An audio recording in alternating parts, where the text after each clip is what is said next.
마치셨죠? 다 내려오셨나요? 내려오시고 계시나요?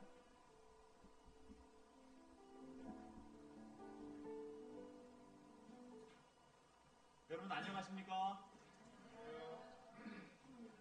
자, 이제 우리 손님 소개를 좀 하시겠습니다. 예원이가 왔습니다. 예원이 환영합니다. 예원이 좀 환영해 주세요. 우리 어린이 학생들이 없어서 우리 예원이 환영합니다. 네네. 아이고 예원이 인사도 잘하고요. 계속 좀 출석하면 좋겠어요. 우리 예원이. 네, 매주 보고 싶습니다. 네네. 자, 그리고요 우리 강 집사님 아드님 우리 김지훈 군, 예, 환영합니다. 예, 환영합니다. 김지훈 군 환영합니다. 이제 졸업하고요 잠깐 들어왔습니다. 자, 그리고 또 우리 또 다른 강 집사님 따님, 예, 우리 김아윤 자매님, 예, 맞죠? 예, 예, 환영합니다. 예, 환영합니다. 환영합니다. 오래간만에 또 이렇게 볼 수 있어서 얼마나 감사한지 모르겠습니다. 저는 처음 뵙는 분들인데 예, 감사합니다. 그리고요 특별히 우리 어린이 예원이 환영해 주셔서 감사하고요. 우리 어린이들이 있는데 이제 우리 예원이와 함께 예배드리는 우리 어린이들이 좀 많아졌으면 좋겠습니다.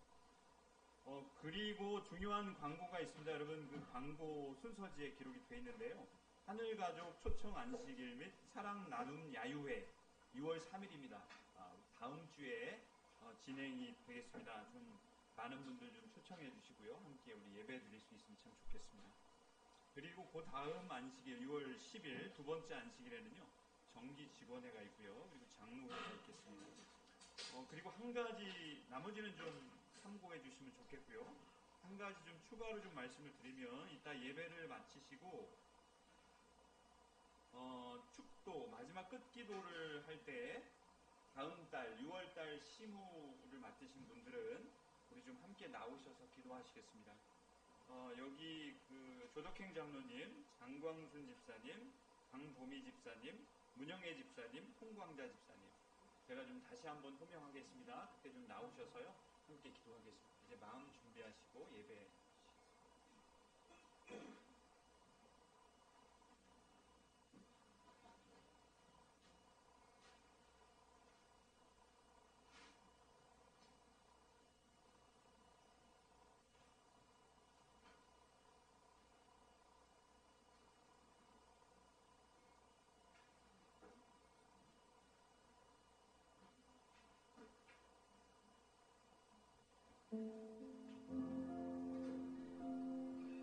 다 함께 준비 창기 294장 부르시겠습니다.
같이 일어서서 시작하는 초찬미 37장 고개 근원 강림하사 부르시겠습니다.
저희를 무척 사랑해 주신 주님, 저희들을 당신의 백성으로 삼아 주시고 오늘 이 성전으로 모이게 해주셔서 그 은혜에 감사하고 감사합니다.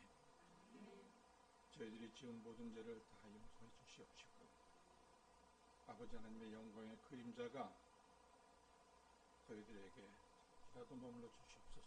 저희는 그곳으로 쫓아옵니다.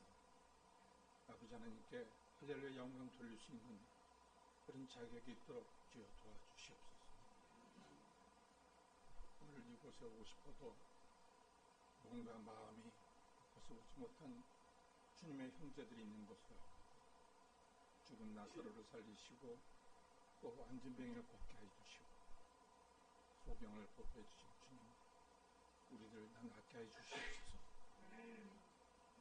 자식의 고통을 쳐다보면서 어찌할 줄을 모르고 죽어가고 있는 부모들도 있습니다. 아버지 하나님, 자식을 낳게 해주시옵시고 부모의 마음을 어루만져 주시옵소서. 되게 각 곳에 지금 전쟁과 내전으로 인하여 가족을 잃고 슬퍼하고 하늘을 울어 부모를 찾고 있는 어린아이들의 모습을 볼 때마다 주여 마음이 심히 아픕니다.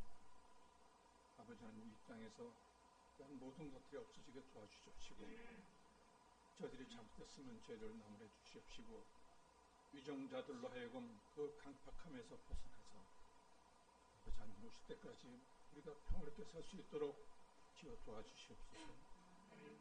이 교회를 위해서 힘쓰시는 목사님에게 아버지 하나님 지혜와 총명을 주시옵시고 아름다운 목소리로 찬양하고 있는 우리 찬양들, 또 그리고 아름다운 꽃으로 교회를 이쁘게 갖고 오시는 집사님, 또 우리가 집에서도 볼 수 있도록 유튜브로 모든 시선을 만지고 있는 우리 집사님들, 또 좋은 음식으로 우리를 모두 행복하게 만들기 위해서 애써주시는 집사님들, 우리 모두 이곳에 모이는 교인들을 아버지 하나님 기억하여 주십시고 그들에게 큰 축복 내려주시옵소서. 오늘 이 한 시간 저희들의 마음의 의심을 다 버리고 이제 교회에서 나갈 때 마음속에 아버지 하나님께서 주신 기쁨으로 충만할 수 있도록 도와주시옵소서. 예수님 이름으로 간절히 기도하였습니다. 아멘.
여러분 안녕하십니까?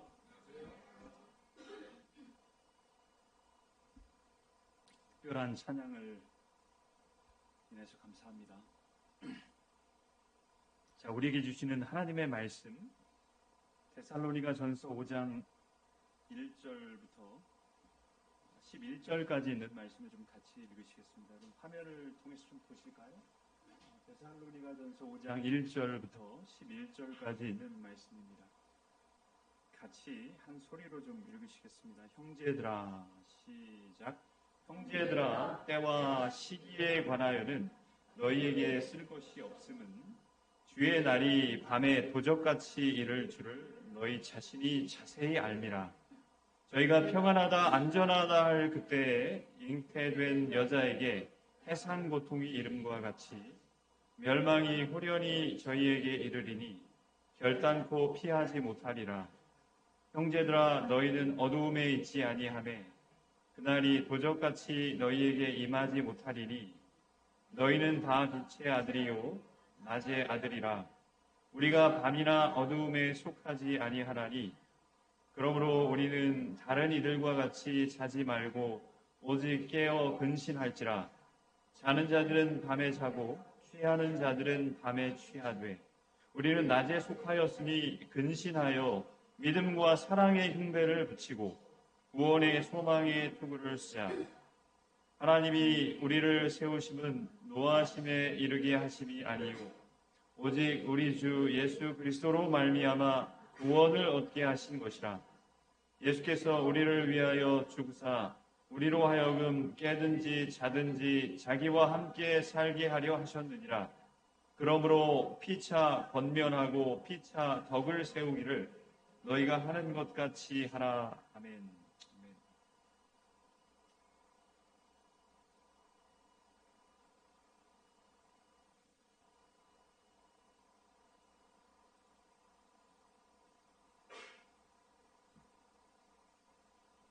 데살로니가전서 5장 1절부터 11절까지 있는 말씀 함께 나누실 하나님의 말씀입니다. 빛의 자녀로 살라. 빛의 자녀로 살라. 나는 재림성도입니다. 5번째 시간 빛의 자녀로 살라라고 하는 제목으로 하나님 말씀 함께 나누시겠습니다. 우리에게 영원한 청년 시인으로 알려진 시인들이 있는데요. 그 중에 한 명이 우리가 잘 아시는 윤동주 시인입니다. 28살에 유전한 아주 유명한 시인이지요. 이분이 그 내일은 없다라고 하는 글을 썼습니다. 어떤 시구이냐 하면 이렇게 돼 있어요. 내일 하기에 물었더니 밤을 자고 동틀 때 내일이라고. 새날을 찾던 나는 잠을 자고 돌아보니 그때는 내일이 아니라 오늘이더라. 물이여 동무여 내일은 없나니.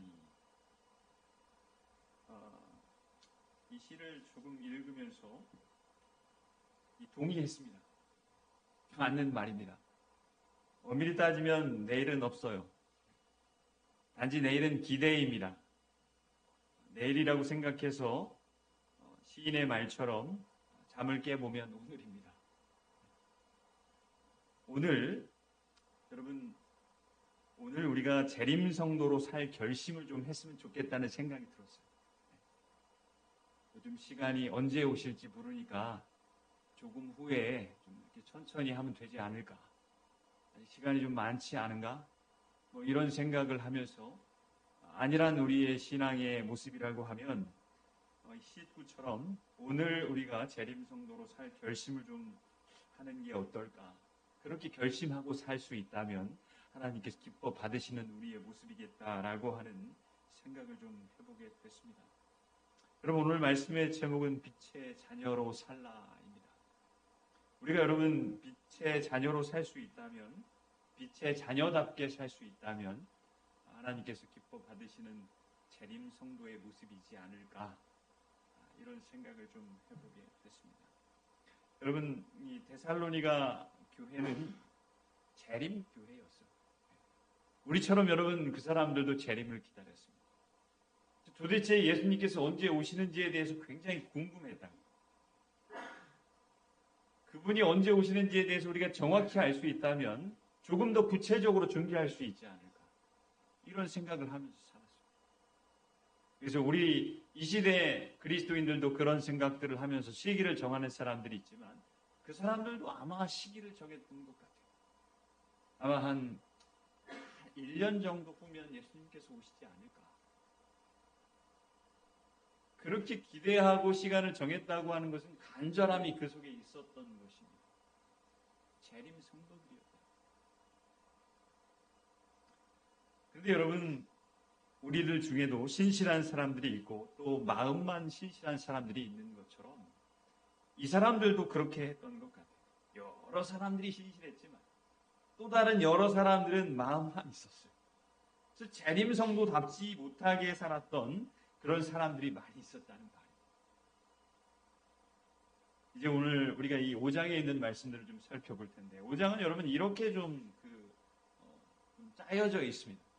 우선 전반부에는 예수님께서 언제 오시는지에 대해서 조금 기록을 했어요. 때와 시기는 언제인가 이것에 대해서 기록을 했고요. 그래서 이 재림, 이 데살로니가 교인들이 때와 시기, 예수님께서 오시는 시간에 대해서 굉장히 관심이 많았다고 하는 사실을 알려줍니다. 그렇게 적고 있으니까요. 이 중반부에서는 주의 강림을 준비하는 삶에 대해서, 주의 재림을 준비하는 삶은 어떤 삶이어야 되는지에 대해서 기록을 했고요. 그리고 마지막에는 인사를 합니다. 우선 첫 번째 여기 기록되어 있는 것처럼 예수님께서 오시는 때와 시기에 대해서 여기 1절부터 3절까지 기록을 했는데 5장 1절에 분명히 뭐라고 기록을 했느냐 하면 같이 좀 읽어보시겠습니다. 시작. 형제들아 때와 시기에 관하여는 너희에게 쓸 것이 없음은 그랬어요. 그래서 정확히 우리가 알기를 원합니다. 이렇게 이야기를 했을 때 예수님께서 언제 오시는지에 대해서 우리가 알 수가 없다고 그 정확히 알 수가 없다. 이렇게 이야기를 하는 것입니다. 그래서 여기서 나오는 때라고 하는 것은 때와 시기는 조금 다른 것인데 결국 이것은 때와 시기는 하나님께 속해 있다고 하는 사실을 이제 가르쳐주고 있는 거예요. 사도행전 1장 6절 7절에 보면 분명히 이야기를 했습니다. 제자들이 궁금했다고요. 이제 승천을 앞두고 계시는 예수님에게 물었습니다. 언제 이 땅이 회복되겠습니까? 주님께서 언제 왕으로 오시겠습니까? 바로 지금입니까? 그때가 언제입니까? 이렇게 질문을 했을 때 뭐라고 이야기를 해주셨느냐 하면 때와 기한은 누구에게 속했다고 그랬어요? 내 권한이 아니고 하나님의 권한이다. 이렇게 기록을 해주셨어요. 말씀을 해주셨단 말이에요. 그리고 베드로후서 3장 8절에도 보면 하나님의 시간과 우리의 시간이 다르다고 하는 사실을 이야기를 했어요.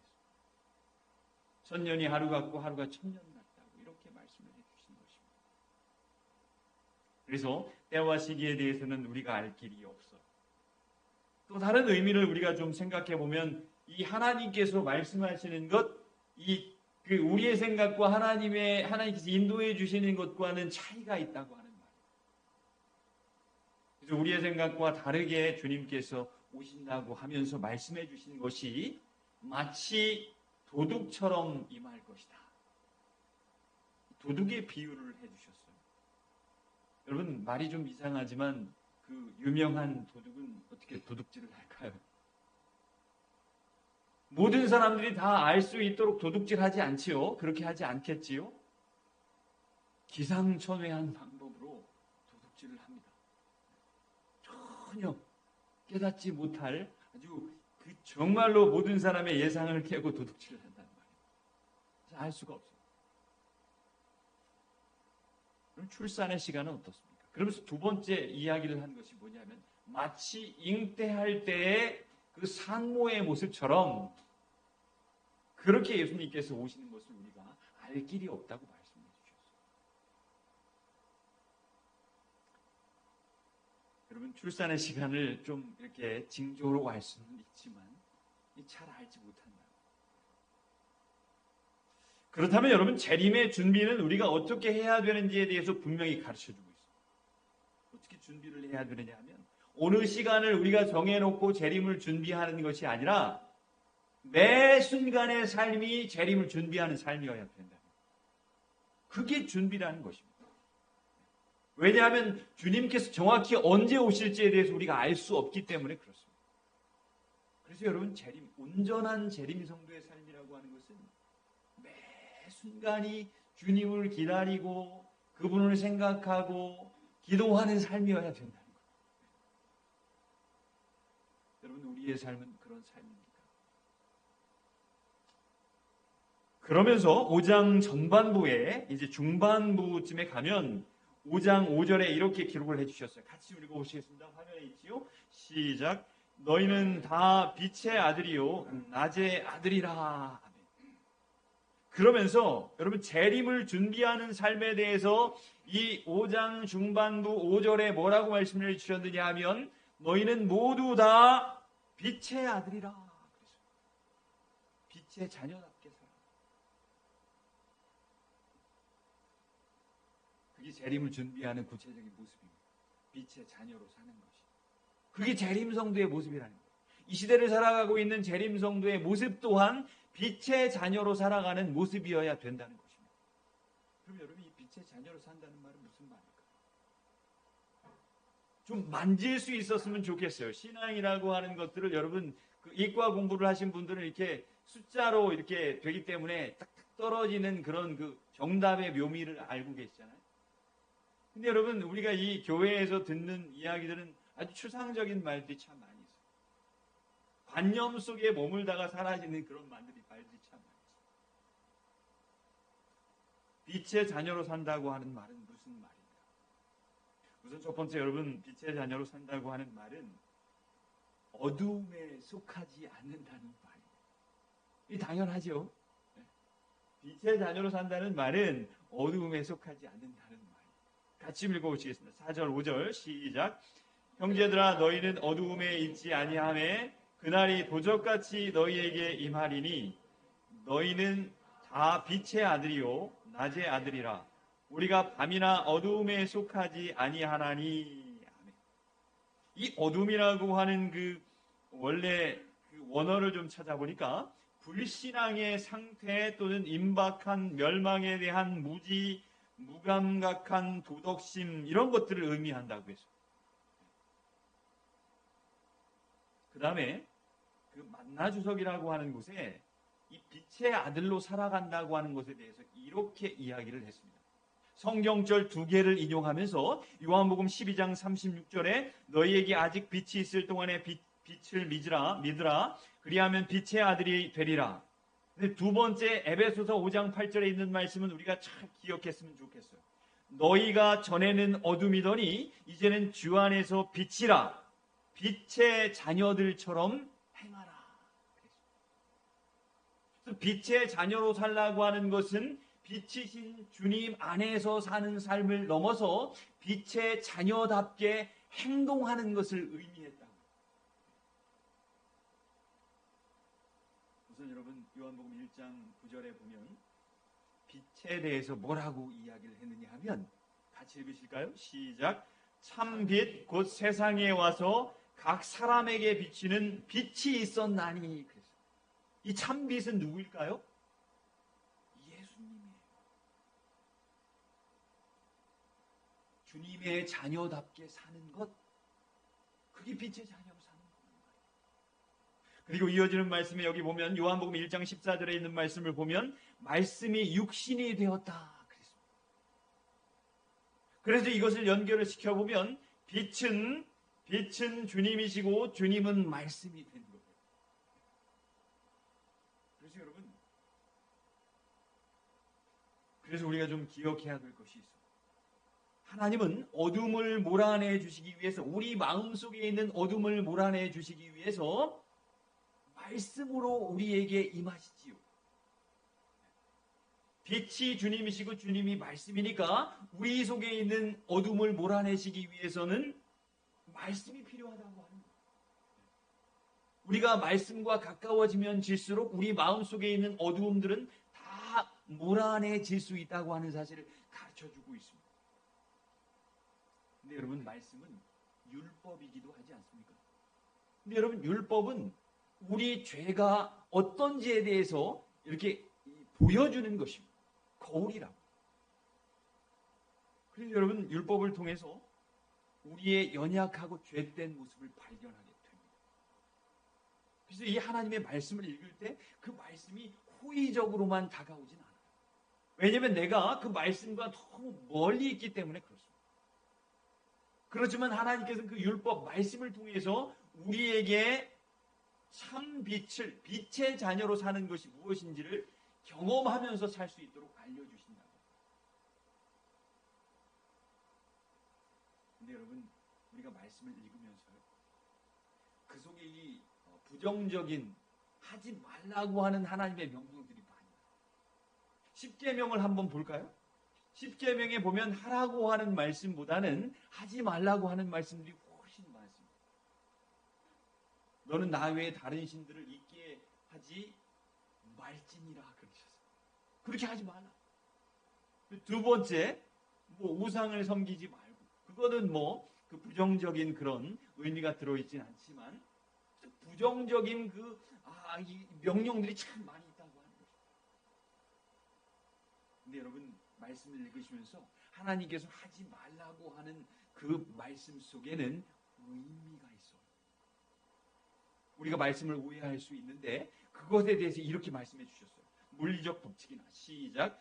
물리적 법칙이거나 도덕적 법이거나를 막론하고 하지 말지니라는 말은 모두 약속을 내포하거나 시사하고 있다. 그것을 순종하면 복이 우리의 발걸음을 따를 것이다. 아멘. 여러분, 하나님의 말씀이 우리에게 호의적이지 않을지라도 그것을 여러분 마음속에 간직할 수 있기를 바랍니다. 그 속에 무엇을 내포하고 있다고요? 하나님께서 분명히 선하게 인도하시는 약속을 내포하고 있다고 하는 거예요. 그리고 결국은 그것이 뭐가 된다고요? 복이 된다고 하는 사실을 우리에게 가르쳐 줍니다. 이 말씀을 읽으면서 그걸 우리가 좀 경험할 수 있었으면 참 좋겠어요. 그래서 여러분 빛의 자녀로 산다고 하는 것은 이건 아름다운 삶이고 복된 삶이라고 하는 거예요. 제가 오래전에 읽었던 책 중에 하나가 뭐냐면 성자가 된 청소부라고 하는 책. 여러분 기억하십니까? 이 바바하리다스라고 하는 사람이 쓴 인도 사람이죠. 이 사람이 쓴 책인데 그 내용이 여러 내용들이 있어요. 단편 소설 비슷하게도 이렇게 플롯이 그렇게 진행이 됩니다. 그런데 그 성자가 된 청소부 첫 번째 장에 보면은 무슨 내용으로 제가 좀 기억을 하느냐 하면 이 주인공이요. 주인공이 인도의 불가촉 선민입니다. 아주 그냥 더 이상 내려갈 데가 없는 신분 제도가 있지 않습니까? 인도는. 그런 신분인데 이 사람이 오물 청소부예요. 쉽게 말을 하면 이 똥 푸는 사람입니다. 여러분 옛날 기억하십니까? 옛날 시골에서 이 똥장군이라고 해서 지고 다니는 거 기억하시죠? 젊은 분들 잘 모르실 거예요. 저도 들은 것인데 이 오물을 뿌는 사람이었어요. 주인공이. 그런데 이 세상에서 이 사람이 어떤 깨달음을 얻게 되느냐면 정말 더럽고 그리고 지저분한 그 오물을 치우는 일인데 이 사람이 어떤 깨달음을 얻느냐 하면 오물을 치우는 것이야말로 이 세상에서 가장 거룩한 일이다. 이렇게 생각을 합니다. 그러면서 그런데 이 사람 몸에서 나는 냄새로 인해서 사람들이 가까이 하고 싶지 않아요. 그렇게 읽었던 기억이 있습니다. 그러면서 제가 어떤 마음속에 생각이 좀 들었냐면 진짜 거룩한 삶은 무엇인가를 좀 생각해 보게 됐던 그런 책으로 기억을 합니다. 그러면서 어떤 또 생각이 들었느냐면 예수님도 여러분 더럽고 그리고 이 지저분한 인간의 죄를 치우기 위해서 오신 거잖아요. 그래서 여러분 우리의 죄를 뒤집어 쓰신 거예요.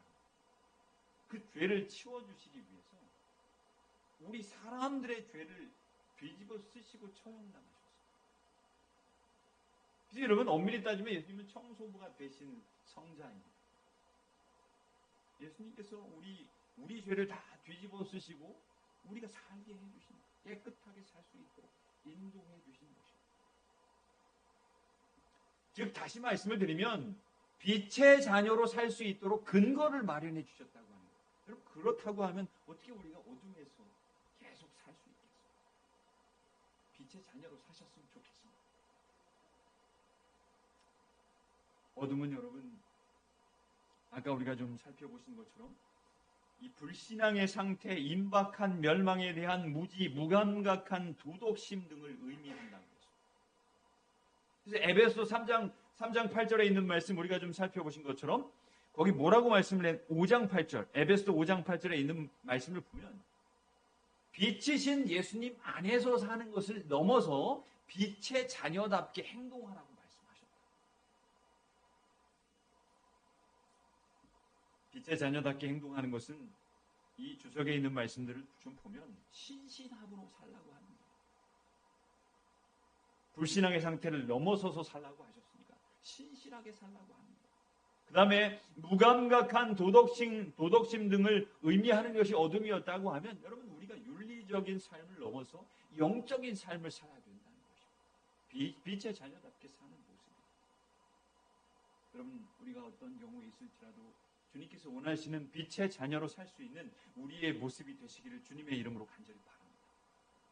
두 번째 빛의 자녀로 산다고 하는 말은 무슨 말이냐 하면 5장 6절부터 8절까지 기록이 되어 있어요.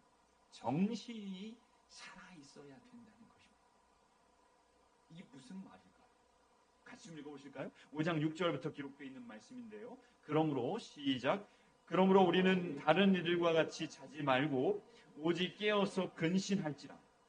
자는 자들은 밤에 자고 취하는 자들은 밤에 취하되 우리는 낮에 속하였으니 근신하여 믿음과 사랑의 흉배를 붙이고 구원의 소망의 투구를 쓰자. 여기서 여러분 우리가 주목하고 싶은 단어는 두 번 기록되어 있는 근신이라고 하는 말. 이 근신이라고 하는 말에 다른 번역본을 좀 찾아보니까요. 이게 어떻게 기록이 되어 있는지 하면 새번역, 한글 새번역에는 정신을 차리십시다 이렇게 되어 있어요.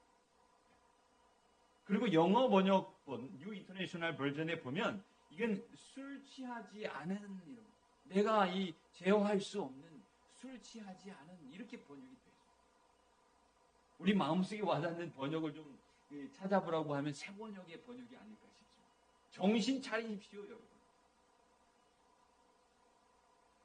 몸이 피곤할지라도 정신은 차리고 삽시다. 이런 말로 우리가 좀 이해하면 쉽지 않을까 싶습니다. 여러분, 우리가 이 그리스도인 양심이 있어야 합니다. 그리스도인 정신이 살아있어야 된다. 우리가 죄된 몸이어서 다 연약합니다.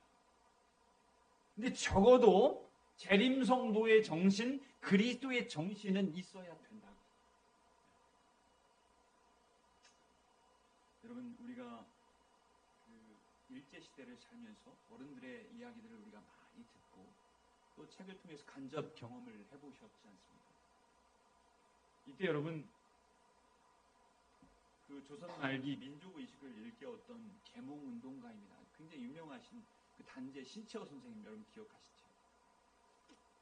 그 이분에게 전해져 내려오는 여러 가지 일화들이 많이 있어요. 이분은요 그 일제가 이제 저걸 하라고 했습니다. 호적을 하라고 했다. 이제 일본 이름으로 창씨 개명을 하고 이제 호적을 하라고 했을 때 내가 호적 못하겠다 그랬어. 그래서 무국적자로 사셨다. 두 번째는 이런 일화가 내려옵니다. 한 번은 이분이 세수를 할 때 고개를 보통 이렇게 숙이고 세수를 해야 되지 않습니까? 이분은 고개를 들고 세수를 하죠. 고개를 들고요. 그래서 그 모습을 지켜보던 이 당시에 아직 친일을 하지 않았던 춘원 이광수 선생님이 이렇게 이야기했습니다. 고개를 숙이고 세수를 하면 씻기도 편한데 왜 늘 고개를 쓸고 세수를 하시면서 옷까지 버려 저를 힘들게 하십니까? 여러분 상상해 보셨습니까? 고개를 빳빳이 드시고 세수 한번 해보셨어요? 그럼 여러분 어떻게 될까요? 비누하고 거품 물 온통 다 떨어질 거 아닙니까? 샤워를 하는 게 아니라고요. 옷을 다 입은 후에 그 세수를 하는 것입니다. 이 신채호 선생님이 뭐라고 이야기했느냐면 온통 외놈 세상이니 어디 머리를 숙일 곳이 있어야지. 이렇게 이야기를 합니다. 굉장히 유명한 일화예요. 여러분, 일제강점기 때 민족주의 역사학자들은요, 무엇을 중요하게 생각했느냐면 정신을 중요하게 생각했어요. 우리가 지금 이렇게 어떻게 할 수 없는 이 암울한 시대를 살고 있지만 우리 정신은 살아있어야 돼요. 그래서 민족 정신을 고취시켰어요. 이 신철 선생님이 이제 그 아주 추운 그 위순 감옥에 갇혀서 감옥 생활을 한 7년 정도 하셨어요. 그런데 이때 그 몸이 계속 안 좋아지시고 됐다. 근데 이제 가족들은 이분을 어떻게든지 좀 그 추록시키기 위해서 백방의 노력을 다했습니다. 근데 노력하는 것은 이 보증인을 세우고 보증금을 내는 거예요. 근데 이제 보증금을 낼 만한 사람이 가족 중에 있었다고 합니다. 근데 이 사람은 친일을 했던 사람들이에요. 그래서 이제 이권에 개입을 해서 많은 재산들을 모으고 이런 그 가족들이 있었단 말입니다. 그런데 그 사실을 여차저차해서 듣게 됐어요. 이제 추록을 앞두게 됐어요. 이제 나가는 것입니다. 보증인을 세웠습니다. 근데 여러분, 이 사실을 나는 이 신채호 선생님이 뭐라고 이야기를 했느냐 하면, 나는 나가지 않겠다고 했어요. 내가 창피해서 어떻게 살겠나. 그러면서 1936년 2월 21일 감옥에서 죽음을 맞이하게 됩니다.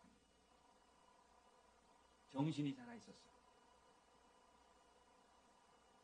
제가 이 얼마 전에 꽤 좀 시간이 지난 것 같습니다. 그 항거라고 하는 그 독립 영화 유관순 열사에 대한 이야기입니다.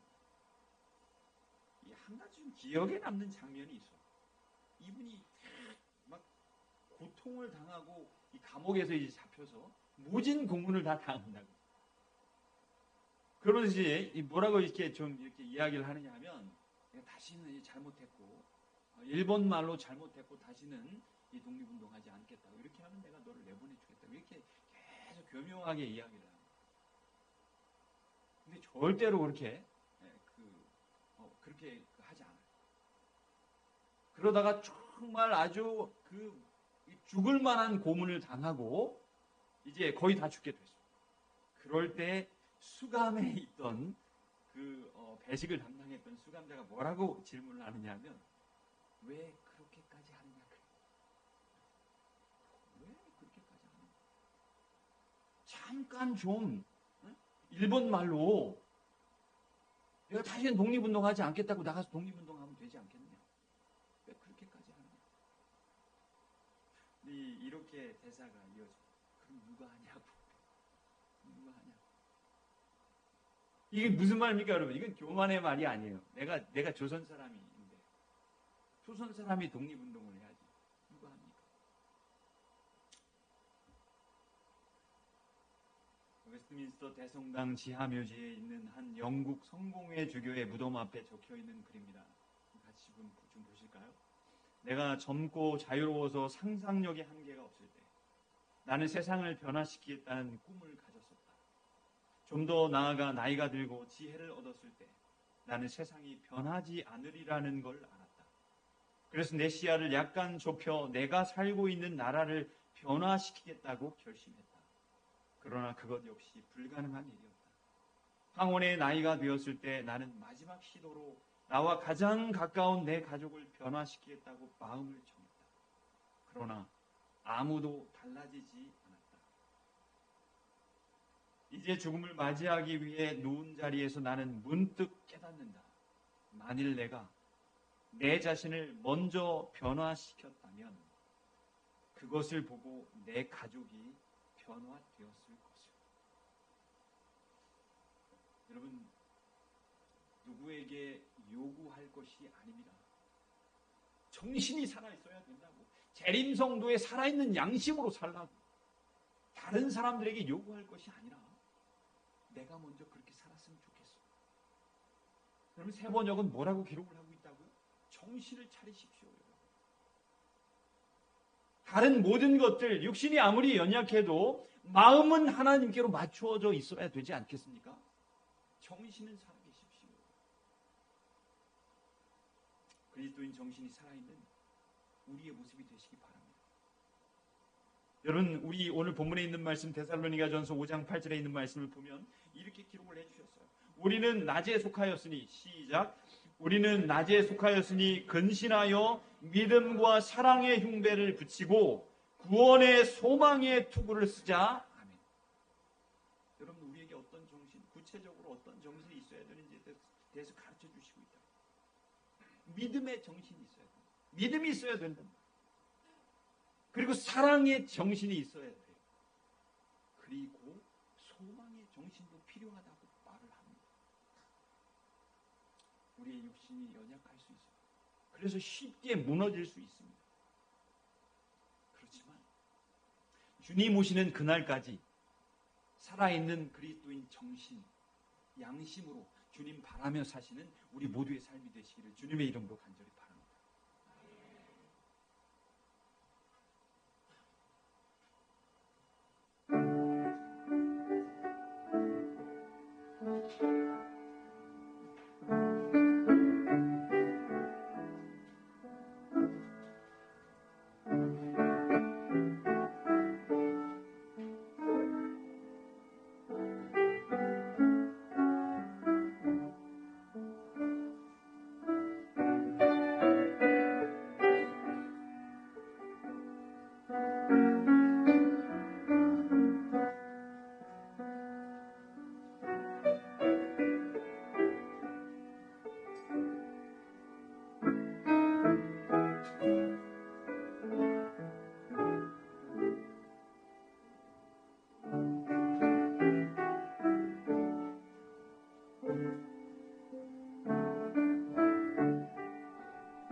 네, 마치는 찬미 다 같이 일어서서 269장 빛을 가진 선구자 부르시겠습니다.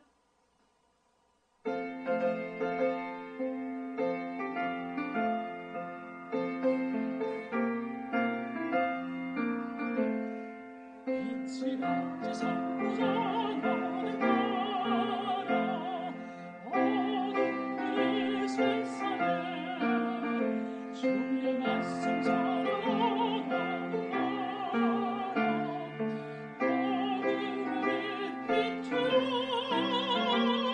생명의 빛 비추라 어둠의 빛 비추라 괴로운 맘 빛이 비추라 빛을 가진 선구자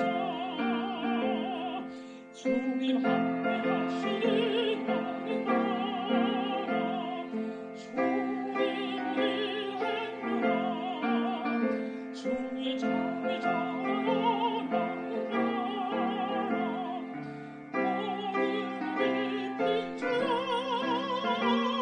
생명의 빛 비추라 어둠의 빛 비추라 괴로운 맘 빛이 비추라 빛을 가진 선구자 산을 넘어는 너는 가라 조명을 따라서 주의 복음 전하러 너는 가라 어둠의 빛 비추라 생명의 빛 비추라 어둠의 빛 비추라 괴로운 맘 빛이 비추라 빛을 가진 선구자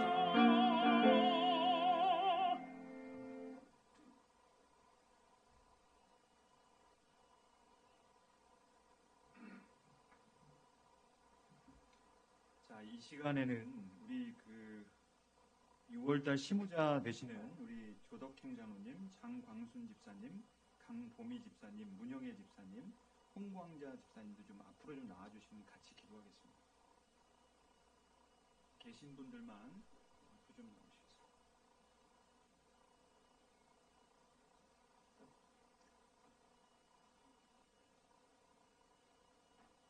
하나님 아버지, 오늘 말씀으로 오셔서 감사합니다. 재림 성도의 삶이 얼마나 가치 있고 하나님께 영광을 돌릴 수 있는 삶인지 가르쳐 주셔서 감사합니다. 우리 어둠의 자녀였지만 빛의 자녀로 삼아 주신 것 감사합니다. 그리스도인 정신으로 살 수 있도록, 재림 성도의 정신으로 살 수 있도록 인도해 주시옵소서. 오 아버지, 여전히 마음이 연약하여 마음이 무너지고 육신이 무너진 자들이 있습니다. 기억해 주셔서 회복시켜 주시옵소서. 이제 우리 6월 달을 맞이하면서 또 새롭게 시무를 담당할 우리 시무 집사님 그리고 또 우리 장로님 함께 기도할 수 있도록 인도해 주셔서 감사합니다. 하나님께 예배드리는 이 거룩한 예배를 함께 받드는 일에 우리의 정신과 마음을 하나로 모을 수 있도록 인도해 주시고 우리의 모습 속에 하나님 영광 받으시옵소서. 오 아버지, 우리가 또 지난 일주일 동안을 살면서 구별할 수 있는 마음도 주시고 구별하는 일이 얼마나 가치 있고 복된 일인지 알 수 있도록 행동했사오니 아버지, 그 마음 귀히 보시고 그 손길 하늘의 넉넉함 풍성함으로 복 주시옵소서. 남은 모든 예배 순서를 통해서 이 쉼의 시간을 통해서 하나님께 온전히 영광 돌리기를 소망하올 때 우리를 사랑하시는 예수님의 이름으로 기도합니다. 아멘.